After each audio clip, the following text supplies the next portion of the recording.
Hello friends, glossy garden YouTube চ্যানেলে আপনাকে আরও একবার স্বাগত জানাই। বন্ধুরা, আজকের ভিডিওটি খুবই ছোট্ট আকারে হতে চলেছে। 10 ইঞ্চি যে আমাদের টব, 10 ইঞ্চি টবে চন্দ্রমল্লিকার যত্ন পরিচর্যা কীরকম করব। প্রথমেই এই মুহূর্তে আমাদেরকে জেনে রাখতে হবে যে চন্দ্রমল্লিকা যারা আমরা সিন্ডারে গাছ করছি, আমার সমস্ত গাছের সিন্ডারে, আমি এর আগেও বলেছি, তো সিন্ডারে গাছ করার ক্ষেত্রে যেমন অনেকটা লাভ আছে, বেশ কিছু ক্ষেত্রে আমাদেরকে লক্ষ্য রাখতে হবে যে কিছু গন্ডগোল হয়ে যায়, জলের ঘাটতি বা এই সমস্ত সমস্যা, বিশেষ করে জলের ঘাটতি। কেন, সিন্ডার মানে কিন্তু জল বারবার দিতে হয়, আমরা জানি।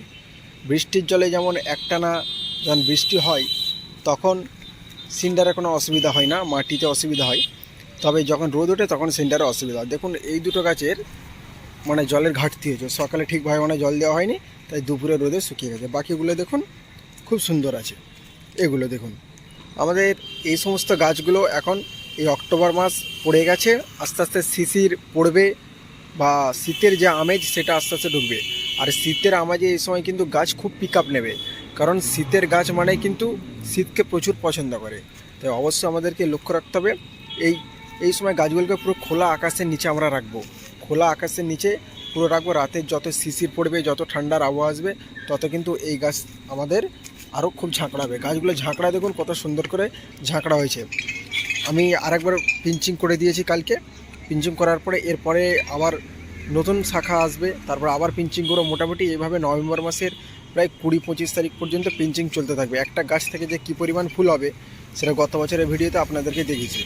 তো মূলত এই সময় যেটা করতে হবে, ঠিকমতো আমাদেরকে কীটনাশকটা ব্যবহার করতে হবে। কীটনাশক আপনারা কাকা, রোগর, ট্যাপগড় এগুলো ব্যবহার করবেন। আর মিলিবাগের ওষুধ হিসাবে একতারা, তাহলে খুব ভালো কাজ হয়। একতারা ছাড়াও আপনারা বিভিন্ন ধরনের মিলিবাগের ওষুধ ব্যবহার করতে পারেন। আর এই মুহূর্তে যে জিনিসটা আমাদেরকে করতে হবে, নিয়ম মাফিক জল দিতে হবে।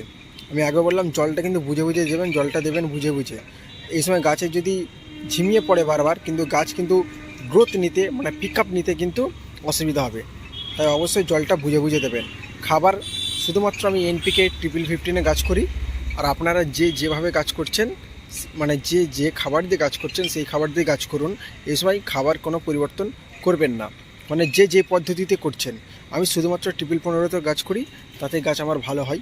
তাই এইভাবে 1515 আপনারা গাছ করতে পারেন। যারা অলরেডি শুরু করেছেন এইভাবেই চালিয়ে যাবেন। আর যারা ডিএপি, খোল জল, আরও বিভিন্ন ধরনের এনপিকে সার দিয়ে করছেন, তারা ওইভাবেই করতে থাকুন। আর লাইট আস্তে আস্তে আপনারা লাইট বন্ধ করে দিন। যারা থেরাপি দিয়েছিলেন অবশ্যই লাইট থেরাপি বন্ধ করে দিন, কারণ ডিসেম্বর মাসের শেষ থেকে ফুল নিতে গেলে লাইট মোটামুটি 65-70 দিন আগে বন্ধ করতে হয়, তো বন্ধ করে দেবেন। পম্পনে লাইট দিতেই হবে এর কোনো মানে নেই। আমি লাইট এবছরে দিইনি, প্রত্যেক বছরে দিই, এবছরে দিইনি। তো ইচ্ছাকৃত দিনই, আমি দেখছি ফলাফলটা কীরকম হয় লাইট না দেওয়ার ফলে। তো এই কয়েকটা যত্ন পরিচর্যা অবশ্যই করতে থাকুন। আর শেষে একটা কথা বলি, যারা এখনও ফাইনাল পট করেননি অবশ্যই ফাইনাল পটিংটা করে নিন। 15-16 তারিখের মধ্যে ফাইনাল পটিং করে নিন, খুবই ভালো।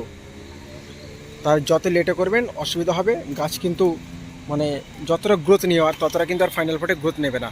তো অবশ্যই এখনই ফাইনাল পটিংটা করে দিন, যে যত ইঞ্চিতে করতে চাচ্ছেন। মিনিমাম যারা 6 আছে 10 দিন, 8 যাদের আছে 12 দিয়ে দিন। তো বন্ধুরা, এই ছিল আজকের একটা ছোট্ট ভিডিও।